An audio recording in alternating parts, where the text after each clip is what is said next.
In rural Appalachia, there is a valley where the children stopped crying. Not because they were loved, not because they were content, but because something far darker than neglect had twisted their vocal cords. For more than 200 years, one family bred only within itself, brother to sister, father to daughter, cousin to cousin, until the bloodline became so tangled that nature itself began to rebel. Into this silence, the children who were born couldn't weep when they were hurt, couldn't scream when they were hungry. They could only stare with pale, unblinking eyes that seemed to know they should never have existed at all. This is not legend. This is not folklore. This is what happens when isolation becomes a prison and a family becomes its own graveyard. Hello everyone. Before we start, make sure to like and subscribe to the channel and leave a comment with where you're from and what time you're watching. That way, YouTube will keep showing you stories just like this one. The Whitaker family settled in the mountains of West Virginia in 1768, back when the frontier was still a lawless, savage place where families could disappear into the hollows and never be seen again. From England they came, fleeing debts and whispers of shame that followed them across the Atlantic like a curse they couldn't outrun. The first generation built a homestead in a valley so remote that the nearest town was a 2-day ride through treacherous terrain. They told themselves they were seeking freedom. What they found was something far more sinister. A kind of freedom that allowed them to become their own isolated universe, accountable to no one, visible to no one until the laws of nature and man ceased to apply. The patriarch Thomas Whitaker was a stern man with a face like carved stone and eyes that never seemed to settle on anything for long. He brought with him 3 sons and 2 daughters. And when his wife died during the crossing, he told the children that they were all they had now, that the outside world was dangerous, that strangers carried disease and treachery, that trust could only exist within the bloodline. It was a philosophy that would echo through the generations like a curse spoken into a canyon, bouncing back louder and more distorted each time it returned. By 1790, the oldest son had married his sister. Not in a church, and not with any formal ceremony, but in the quiet, unspoken way that things happened when there were no witnesses and no one to say it was wrong. The younger children grew up believing this was natural. They had never seen another family. They had never attended a school or a social gathering. The only faces they knew were the faces they saw every morning across the breakfast table. Faces that grew more familiar, more similar, more disturbingly alike with each passing year. By the time the 1800s arrived, the Whitaker family had become something else entirely. 3 generations deep into isolation, and the genetic consequences were already beginning to show themselves in ways that couldn't be explained away or ignored. Children were born with eyes that didn't quite track together, with fingers that bent at wrong angles, with jaws that hung slightly open, as if perpetually surprised by their own existence. The family elders spoke of these abnormalities as tests from God, as trials to be endured with silent dignity. But in truth, they knew somewhere in the primitive understanding that exists beneath language and rationalization. They understood that they were doing something that nature herself was trying to prevent. The valley became a closed circuit of genetic material. The same DNA folding back onto itself again and again like a piece of paper creased so many times that it begins to tear along the lines. Cousins married cousins. Uncles took nieces as wives when their own wives died in childbirth, which happened with disturbing frequency in that isolated place where medical knowledge was scarce and superstition filled the gaps. The family tree didn't branch outward the way trees are meant to. It grew inward, roots tangling with roots, strangling itself from within. And with each generation, the silence in the valley grew heavier, more oppressive, as if the land itself was holding its breath, waiting to see how far this experiment in human isolation could go before it collapsed entirely. By 1840, something new appeared. A child was born who couldn't cry. The mother held the infant in her arms, watching its face turn red with the effort of screaming, but no sound emerged. Just a desperate wheezing silence that made the other children in the room step backward, frightened by something they couldn't name. The midwife, herself a cousin twice removed, made the sign of the cross, and whispered that it was a punishment. But punishment for what? For loving family too much? For staying loyal to the bloodline? The questions hung in the air like smoke. But no one dared speak them aloud. The silent child survived, which surprised everyone. Most infants born with severe abnormalities in that era died within days. Their small bodies unable to fight off the infections and complications that came with genetic disorders. But this child lived, and as she grew, it became clear that her silence wasn't a temporary condition.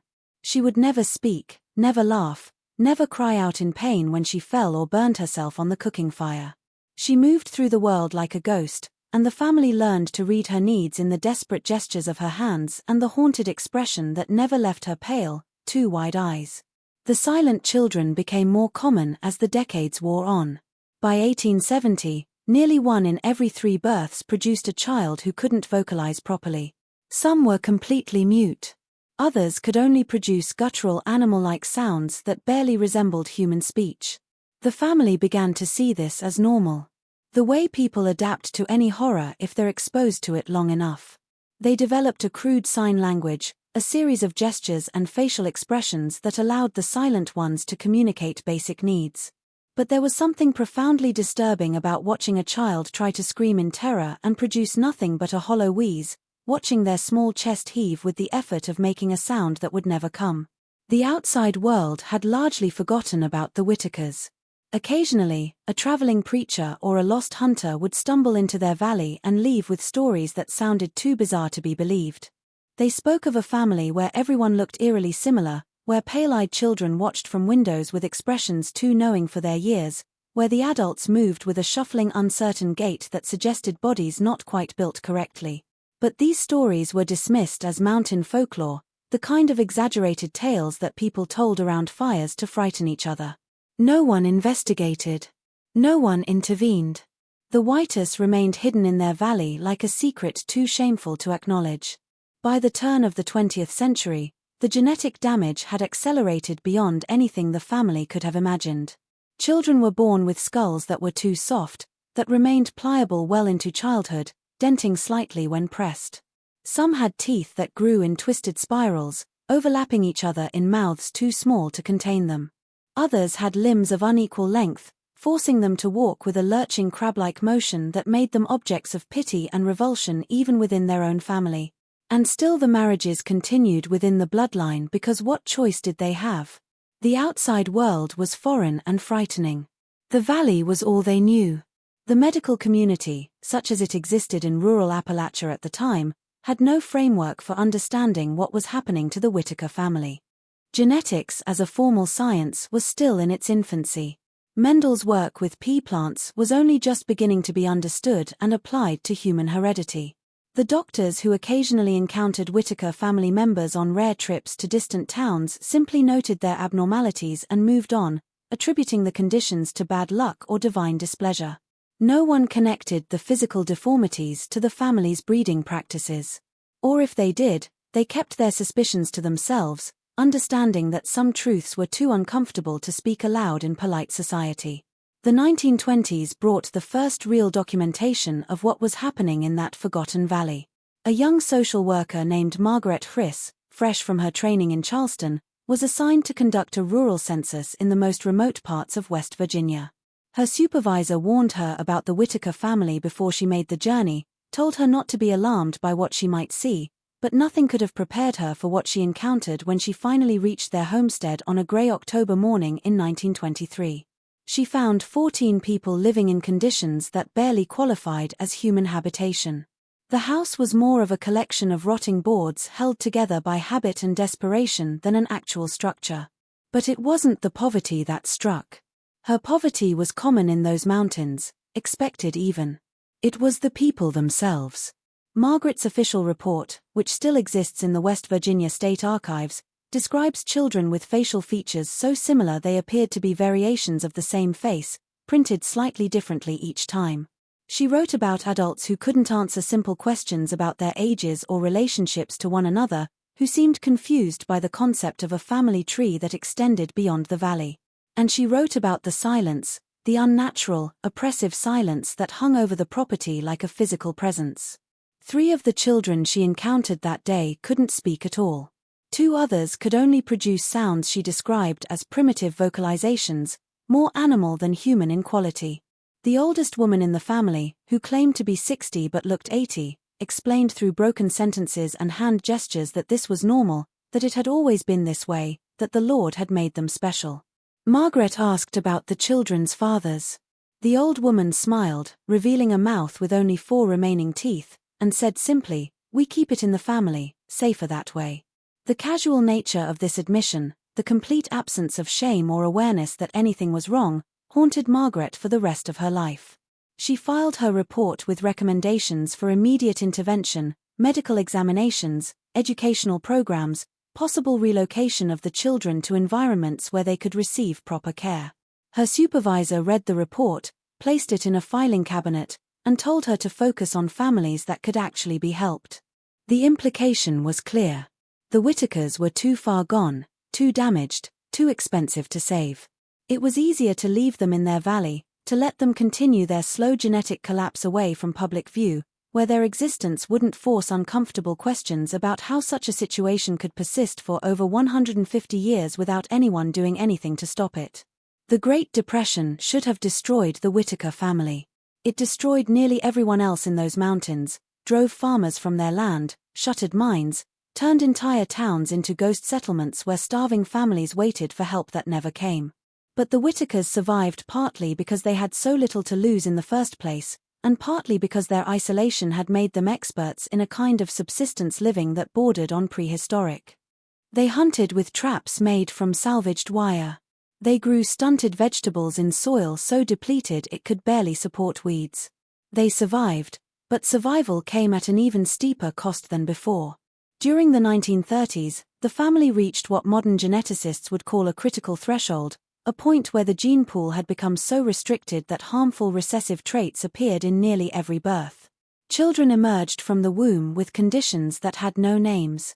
Syndromes so rare and so specific to inbreeding that medical textbooks wouldn't document them for another 50 years. One infant was born with eyes that couldn't close properly. The lids malformed and insufficient, forcing the family to keep the child in darkness to prevent the eyeballs from drying out. Another came into the world with organs positioned incorrectly inside the body cavity, the heart tilted at an angle that made every breath a struggle. These children rarely lived past their first year, and the family buried them in unmarked graves on the hillside behind the house. Tiny mounds that multiplied like mushrooms after rain. The vocalization problem, the inability to cry or speak, had become almost universal by this point. Of the 7 children born between 1930 and 1940, only one could produce anything resembling normal speech. And even that child's voice was wrong somehow, pitched too high and too thin, like air escaping from a balloon. The others communicated through an elaborate system of grunts, gestures, and facial expressions that the family understood, but outsiders found deeply unsettling. It was a language born from necessity, from bodies that no longer worked the way human bodies were meant to work. And it marked the Whitakers as something fundamentally other, something that existed outside the normal boundaries of human society. A traveling photographer named James Wren encountered the family in 1938 while documenting poverty in Appalachia. He took 3 photographs before the family patriarch, by then, a man in his 50s with the physical deterioration of someone twice that age, chased him off the property with a rusted shotgun. Those 3 photographs still exist, locked away in a university archive, and they're some of the most disturbing images of human genetic catastrophe ever captured on film. They show children with faces that seem somehow unfinished, features that don't quite align correctly, expressions that register as human only because we have no other category to place them in. One photograph captures a young girl staring directly at the camera. Her mouth open in what might be an attempted smile, revealing a tongue that's too large for her mouth, pressing against teeth that grow in directions teeth shouldn't grow. If you're still watching, you're already braver than most. Tell us in the comments, what would you have done if this was your bloodline? The Second World War brought the modern world crashing into Appalachia whether the region was ready or not. Young men were drafted, pulled from their isolated hollows and thrown into basic training camps where they encountered people from cities they'd never heard of. Technologies they couldn't comprehend and standards of normally that made them realize for the first time just how far outside those standards they actually lived. But the Whitaker men weren't drafted. When the recruitment officers made their rounds through the mountain counties in 1942, they took one look at the Whitaker males, who presented themselves for examination, and stamped their files with a designation that effectively erased them from the war effort, physically and mentally unfit for service in any capacity. The rejection should have been a relief. Instead, it became another layer of shame, another confirmation that the family existed outside the boundaries of acceptable American society. While other families sent their sons off to fight and took pride in their service, the Whitakers remained in their valley, untouched by the great patriotic surge that swept the nation, marked as too defective, even for a war that was consuming millions of young lives. The family retreated further into itself, if such a thing was even possible at that point. They stopped making the occasional trips to the distant town for supplies. They stopped allowing outsiders onto their property. They became a rumor, a whispered story that locals told newcomers with a mixture of disgust and dark fascination. By 1950, the family had been practicing concentrated inbreeding for nearly 2 centuries, and the results were exactly what modern genetics would predict. The silent children, those who survived infancy at all, were now being born with cognitive impairments so severe that they could barely function. Some couldn't be toilet trained. Others couldn't feed themselves, even as teenagers, requiring constant supervision and assistance for the most basic human activities. A few displayed behaviors that suggested profound neurological damage, rocking endlessly back and forth, striking their own heads against walls until their foreheads were permanently bruised and scarred, making sounds that seemed to come from somewhere deep in the evolutionary past. Before language existed, before humans had learned to shape air into meaning, the state of West Virginia knew about the Whitakers by this point. Social workers had filed reports. County health officials had made notes. Teachers at the nearest school located some 20 m away were aware that there was a family in the mountains whose children never attended classes, who existed in complete isolation from the educational system and from society at large. But knowledge didn't translate into action. This was an era when states' rights meant that families could operate as private kingdoms. When poverty and ignorance were so widespread in rural areas that the Whitakers simply became one more unsolvable problem on a list of thousands. And there was something else, too. A deep cultural reluctance to interfere with family matters. A belief that what happened within the boundaries of private property was nobody's business but the family's own.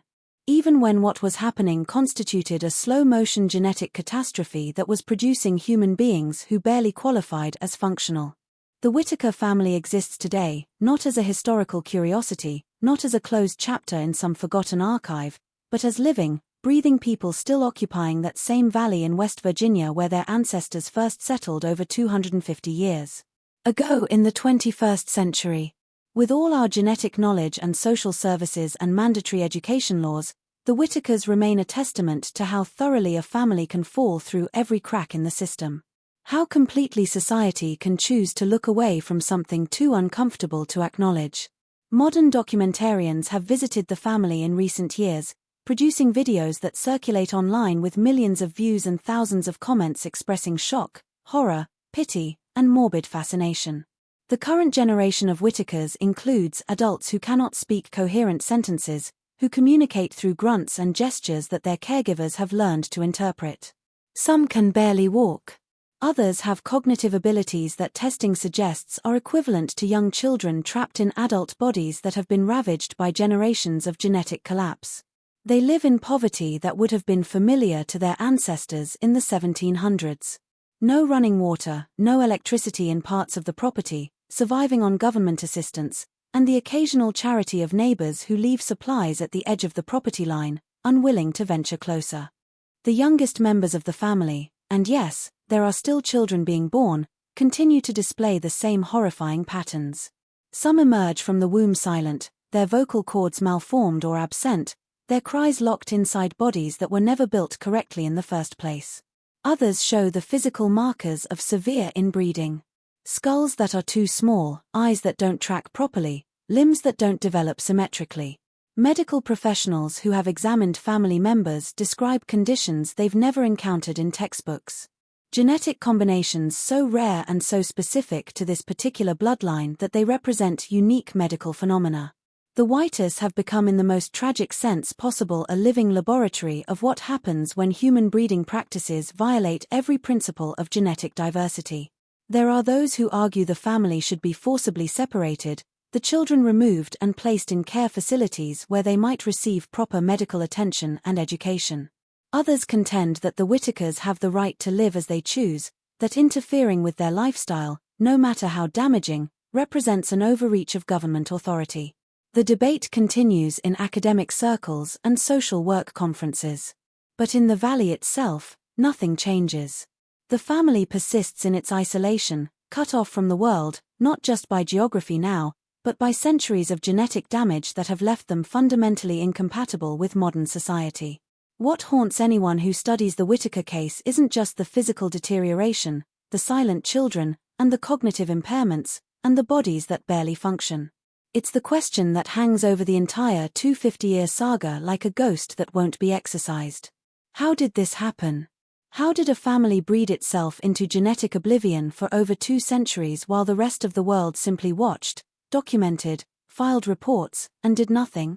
The answer is uncomfortable and deeply American. It happened because intervention was always too expensive, too complicated, too politically sensitive. It happened because poverty and isolation create invisible people, and invisible people can suffer in ways that would be unthinkable if they occurred in plain sight. It happened because sometimes society decides that certain problems are simply too broken to fix. And the easiest solution is to let them continue in the shadows, out of sight and out of mind until they become cautionary tales that people watch on YouTube late at night, shaking their heads at the horror of it all before clicking to the next video and forgetting completely. The Whitaker family is still there in that valley. Right now as you watch this, still isolated, still breeding within the bloodline, still producing children who cannot cry, cannot speak, cannot participate in the world the way human beings are meant to participate. And the rest of us remain what we've always been. Witnesses who document the tragedy, express appropriate shock, and then move on with our lives, content to let the horror continue as long as it stays confined to places we'll never visit, affecting people we'll never meet. That's the real story here. Not just what happened to one family in the mountains, but what it says about all of us. That we let it happen. That we're still letting it happen. And that tomorrow nothing will change except the number of views on videos like this.